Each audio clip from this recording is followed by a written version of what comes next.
Yeah, this one's gonna be different.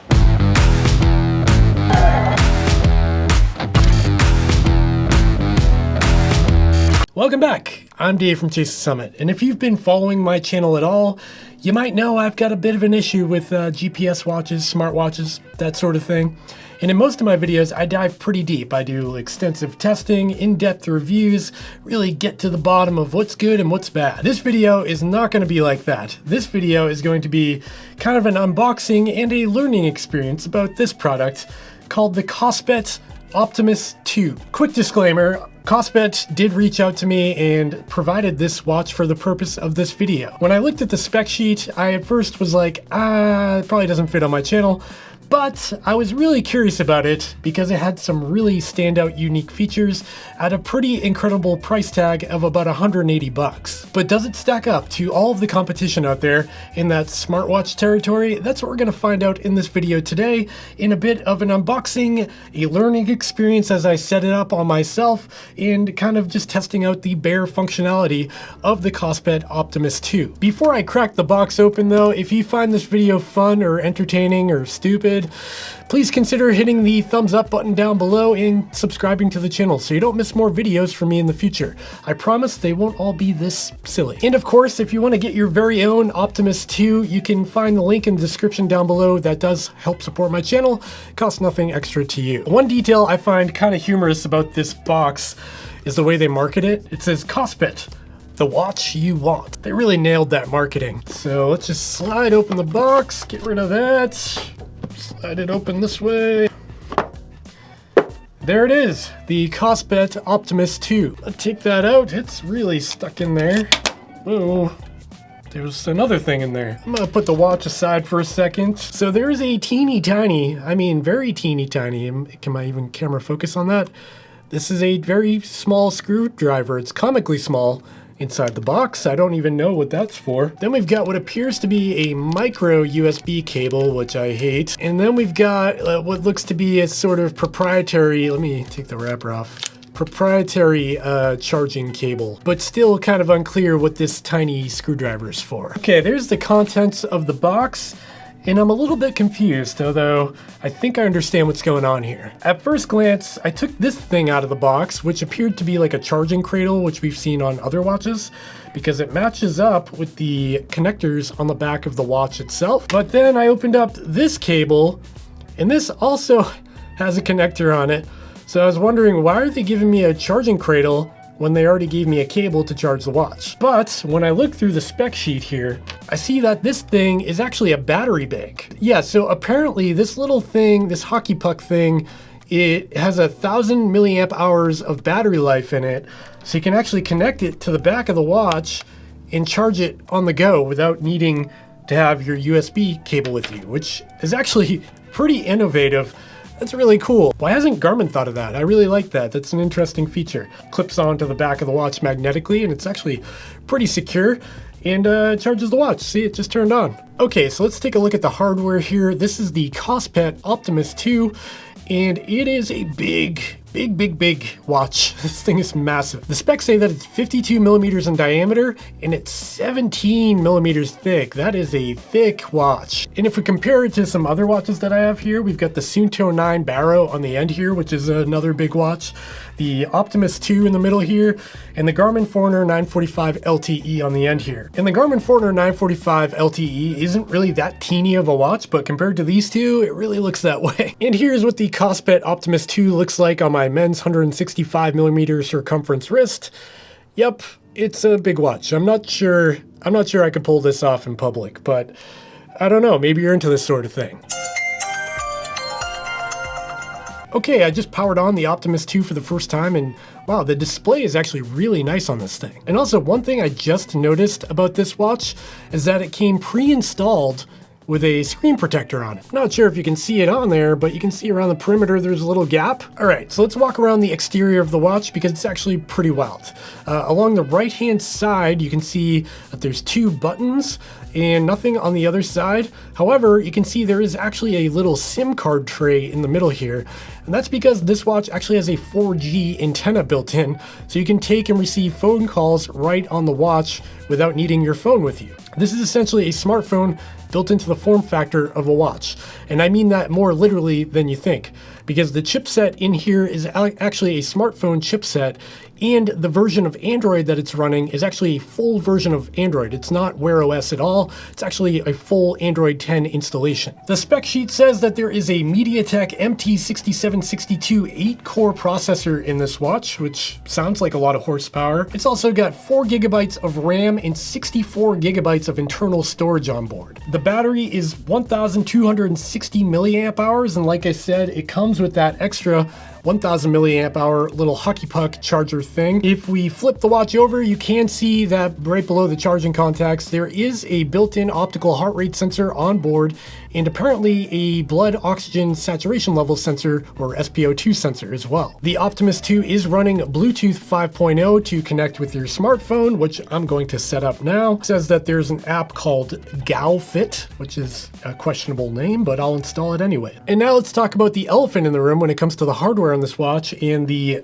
line item on the spec sheet that particularly got me interested about this watch is the 13 megapixel rotatable camera that's built in. So if you look up top here, you can actually see there's a little camera that's installed right below the strap, and you can actually rotate that up to take selfies of yourself. Oh, what a world, what a time to be alive. Okay, let's walk through the user interface a little bit here. First of all, it's actually really smooth and really seamless. It seems like there's a lot of horsepower in the chipset that's inside this watch, because swiping through screens is actually really pleasant. So if you swipe up from the bottom, you get kind of your wellness data here. So you get steps, calories burned, distance, and you can even swipe down to see averages for your past days, which I don't have any. Swiping down from the top brings you into a settings menu, it looks like. Shows your battery life, things like that, and then you can swipe over, and there's even more settings for brightness, it looks like, sleep or do not disturb mode, Bluetooth, airplane mode, Wi-Fi. It looks like there's Android mode. What's that? Switch to light mode? Okay, so there's like a light mode, and then there's a full Android mode. I wonder if that saves battery life. I'll have to read the specs on that. And then there's this clean icon, which I don't know. Looks like it kind of cleans the RAM out or something. I don't know, maybe if the watch is getting bogged down, you press that. It's kind of interesting. It's got this sort of live watch face going on with like an animated background. That can't be good for battery life, but it does look cool. Swiping left from the home screen looks like it would bring up all of your phone's notifications, which I don't have any right now. Swiping right brings you into the app tray, it looks like, where you can do things like make a phone call, or look through your contacts list or text messages. There's a heart rate app, a blood oxygen app, sleep app, breath training, which must be like breathing exercises. And there's actually a browser built into this watch, so I guess it is a full Android experience. And it's got a little keyboard and everything, so it's a full Android installation, I guess. And here's what I really wanted to see, the camera app. So if I open that up, oh yeah, it works. There's a camera on board, and I can see myself here. You can see it too, but all you're gonna see is my overhead camera rig. So there is, in fact, a camera installed here, and it actually doesn't look that bad. I wonder if I can record some video here. Let's see. Okay, so here's my studio camera, several thousands of dollars of the best tech you can buy for making YouTube videos. And then let's pan over to the video coming out of the Kospet Optimus 2. Does it compare? Does it look good? I don't know. From my perspective, my skin looks a little bit blue in this camera, but you know, that could just be me. Although the focusing, does it have autofocus? I can't tell. It is pretty weird though. It's kind of cool, like I won't lie. I guess if I was out on a run or something, it would be kind of cool to be able to like do a little vlog video from my watch if the quality was good enough. Something will tell me though that my GoPro probably looks a little bit better. But you tell me, let me know how this looks and sounds. Okay, that's enough fun with the camera app. Let's see what else we got. Below camera, there is a gallery app to view any of your photos or videos that you've taken. Then you've got calendar, alarm clock, music. So it seems like you can store music in the watch and actually play it back to Bluetooth headphones, which is pretty cool actually.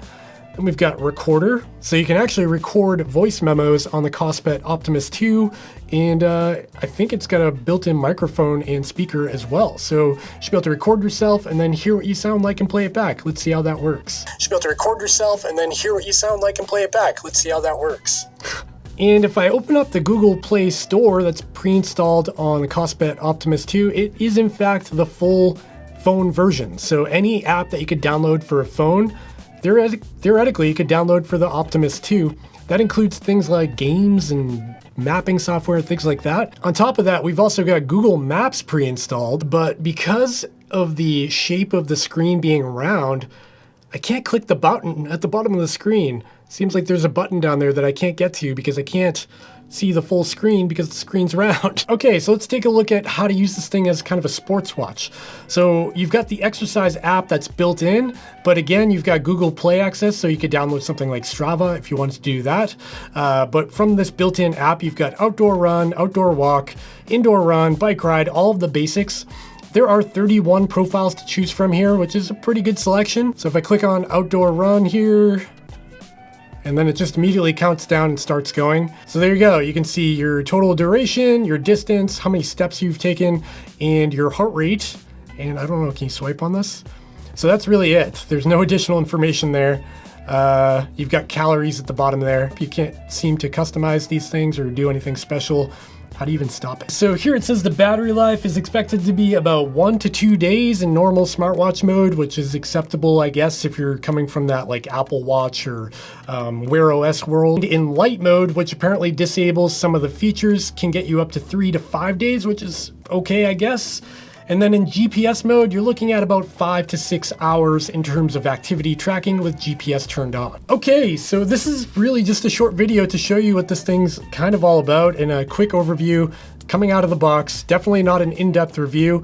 I just wanted to share how interesting this thing was because it's got a camera in full-on Android OS, which is really strange. I think right off the bat, I can tell you that I wouldn't recommend picking this up as like a straight up running watch to replace like a Garmin or a Coros or a Polar, something like that. This is definitely more of a smartwatch first and a fitness watch second. Also keep in mind that there's no waterproof rating on this thing. So if you got really wet, if you're in the rain, anything like that, I'm not sure how long the watch would last. I'm gonna go ahead and thoroughly test this thing against some of my other devices, and I'll follow up with a way more in-depth review. In this video, we're just taking it out of the box and seeing what it's about. And yeah, this was a weird one. Let me know what you think about it in the comments down below and what you want me to test for the full in-depth review.